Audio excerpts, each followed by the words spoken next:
आता ज्यांचं वय 60 वर्ष आणि त्यापेक्षा जास्त आहे त्यांना जर वयाचा पुरावा सादर करायचा असेल तर आधार कार्ड हा किती सोपा ऑप्शन होता। पण सरकारने जो काही आता निर्णय घेतला आहे त्याच्यामुळे काही मोठे बदल ज्येष्ठ नागरिकांच्या आयुष्यात होणार आहेत। आता ज्येष्ठ नागरिकांना झालेल्या या निर्णयाचा फायदा होईल की तोटा ते बघणं महत्त्वाचं ठरेल। हेच आपण आजच्या व्हिडिओमध्ये समजून घेणार आहोत। त्यामुळे तुमचं वय देखील 60 आणि त्यापेक्षा जास्त असेल, तुम्ही देखील ज्येष्ठ नागरिक असाल, आधार कार्ड तुमचा वयाचा पुरावा म्हणून वापरत असाल तर हा व्हिडिओ शेवटपर्यंत नक्की बघा आणि इतरांसोबतही शेअर करा, म्हणजे त्यांच्यापर्यंतही ही महत्त्वाची माहिती लवकर पोहोचेल। आज आपण चर्चा करणार आहोत की जन्मतारखेच्या पुराव्यातून आधार card वगळण्याबाबत।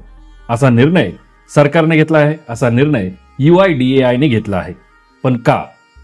UIDAI unique identity authority of India ज्यांच्याकडून आपल्याला आधार कार्ड बनवून मिळतं, त्यांच्याकडून आलेल्या मार्गदर्शक सूचनांनुसार आता आधार कार्ड हे डेट ऑफ बर्थ प्रूफ म्हणजे जन्मतारखेचा पुरावा म्हणून वापरता येणार नाही। हा अतिशय मोठा बदल करण्यात आला आहे। पण तो कोणासाठी?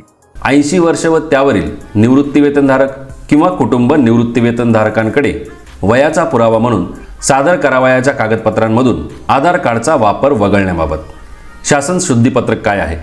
आधीच्या GR मध्ये मुद्दा क्रमांक 1 मध्ये आधार कार्ड किंवा पॅन कार्ड या शब्दाऐवजी जन्मदाखला, पॅन कार्ड, मतदान ओळखपत्र, पारपत्र, बँक खाते असलेल्या बँक शाखा प्रमुखाचे प्रमाणपत्र, शासकीय किंवा निमशासकीय आस्थापनांचे प्रमाणपत्र, शासकीय किंवा निमशासकीय आस्थापनांचे प्रमाणपत्र, सेवा पुस्तकातील नोंद, ओळखपत्र, सेवानिवृत्त झालेल्या कार्यालय प्रमुखांचे प्रमाणपत्र, वाहन परवाना, भारतीय जीवन विमा कंपनी अथवा अन्य विमा कंपनी यांच्याकडील पॉलिसी इत्यादी यापैकी कोणतेही एक याचा अंतर्भाव करण्यात यावा। मुद्दा क्रमांक 2 वगळण्यात यावा। मुद्दा क्रमांक 3 पहिल्या ओळीतील आधार कार्ड किंवा पॅन कार्ड या शब्दाऐवजी पॅन कार्डसह उपरोक्त यादीमधील अन्य कोणतेही दस्तऐवज याचा अंतर्भाव करण्यात यावा। म्हणजे थोडक्यात जुन्या GR मधून आधार कार्ड हा शब्दच काढून टाकण्यात आला आहे। पूर्वी लाखो लोकांनी बँका, पेन्शन ऑफिस, पोस्ट ऑफिस, सरकारी योजना, आय कार्ड्स, पासपोर्ट बनवण्यासाठी सुद्धा आधार कार्डचा वापर केलेला आहे as a proof of date of birth म्हणजे जन्मतारखेचा पुरावा। आणि स्पेशली ज्येष्ठ नागरिकांनी, कारण बऱ्याचशा ज्येष्ठ नागरिकांकडे त्यांच्या जन्माचा पुरावा नसतो, त्याच्यामुळे आधार कार्ड हे एकमेव ऑप्शन होतं। म्हणूनच त्यांनी आधार कार्डवर भरोसा ठेवलेला होता। तर आलेला नवीन नियम काय सांगतो?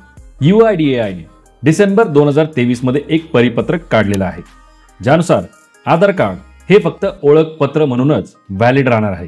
जन्मतारखेचा पुरावा म्हणून त्याचा स्वीकार केला जाणार नाही, तो करता येणार नाही।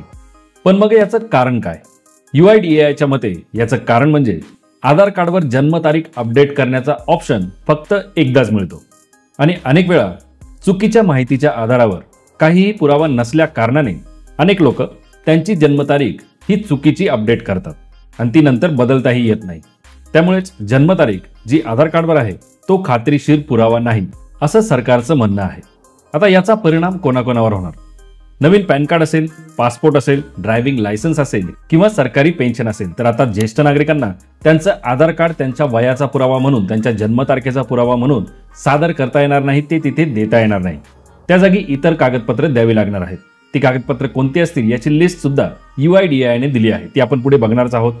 अनेक वृद्धांकडे जन्मदाखला किंवा शाळेचा दाखला नसतो, त्यामुळेच पेन्शन वाढवताना किंवा त्यांच्या वयावर आधारित काही सवलती घेताना अडचणी येऊ शकतात। म्हणूनच UIDAI ने आधार कार्ड ऐवजी इतर कोणती कागदपत्र वयाचा पुरावा म्हणून, जन्मतारखेचा पुरावा म्हणून स्वीकारली जातील याची एक यादी दिली आहे। तुमच्याकडे जन्मदाखला असेल, बर्थ सर्टिफिकेट, तर तेही चालेल। शाळा सोडल्याचा दाखला असेल तोही चालेल। मतदार ओळखपत्र, वोटर ID, पॅन कार्ड, वाहन परवाना म्हणजे तुमचं ड्रायव्हिंग लायसन्स सुद्धा चालेल। सरकारी खात्यांचा दाखला, LICचे डॉक्युमेंट, कुठल्याही इतर पॉलिसीचे डॉक्युमेंट सुद्धा चालतील। यापैकी एक तरी पुरावा as a proof of date of birth जोडणं आवश्यक असेल।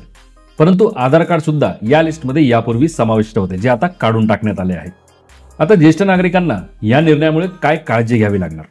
जर तुमच्याकडे आधार कार्ड शिवाय कोणताही पर्याय नसेल तर तुम्हाला तुमची ग्रामपंचायत, शाळा, नगरपालिका या ठिकाणी जाऊन जुने दाखले शोधावे लागणार आहेत। तेही नसतील, जिल्हा शल्य चिकित्सकाचे वैद्यकीय प्रमाणपत्र मिळवा। तुमच्या बँक खात्यामध्ये वयाचा दाखला अपडेट करा आणि दरवर्षी लागणाऱ्या जीवन प्रमाणपत्रासाठी नवीन पुरावा तयार ठेवा, कारण इथून पुढे कदाचित त्या ठिकाणी सुद्धा तुमचं आधार कार्ड वापरता येणार नाही. महत्त्वाचं म्हणजे पेन्शन मिळवण्यासाठी MWP ऍक्ट 2007 यानुसार वयाचा ठोस पुरावा द्यावा लागतो, नाहीतर तुमची निवृत्ती वेतन प्रक्रिया थांबू शकते. त्यातच सरकारचं असं म्हणणं आहे की बनावट नोकऱ्या, फेक जन्मतारीख किंवा अनधिकृत पेन्शन टाळण्यासाठी झालेला हा निर्णय योग्य आहे. पण ज्येष्ठ नागरिकांनी आता नवीन कागदपत्र तयार करणं तितकंसं सोपं नाही. तर मित्रांनो, आधार कार्ड हे फक्त आता ओळखपत्र आहे, जन्मतारखेचा, डेट ऑफ बर्थचा पुरावा नाही. ज्येष्ठ नागरिकांनी आता पर्यायी कागदपत्र तयार ठेवली पाहिजेत, नाहीतर नोकरी, पेन्शन, सरकारी कामकाजामध्ये अडथळे निर्माण होऊ शकतात. जर तुमच्याकडे अजूनही पर्यायी पुरावा नसेल तर तो आजच तयार करा. ग्रामपंचायत, नगर परिषद, शाळा, सरकारी डॉक्टर यांना भेटून तुमचा पुरावा शोधा किंवा तो तयार करून घ्या. कारण आपल्या हक्काची पेन्शन आणि मिळणाऱ्या सवलती अबाधित ठेवणं हे आपलं कर्तव्य आहे. तुम्हाला माहिती आहे का, सरकारने कुटुंब पेन्शनधारकांसाठी एक नवीन ID कार्ड जारी करण्याचा देखील निर्णय घेतला आहे, ज्याची माहिती आपल्या चॅनलवर या व्हिडिओमध्ये तुम्हाला मिळेल. आणि ज्येष्ठ नागरिकांना महिना 7,000 रुपये देणारं एक विधेयक विधान भवनात अलीकडेच सादर झालं आहे. जर त्याबद्दल ही सविस्तर माहिती जाणून घ्यायची असेल तर आपल्या चॅनलवर हा व्हिडिओ सुद्धा तुम्ही बघू शकता. धन्यवाद. जय हिंद, जय महाराष्ट्र.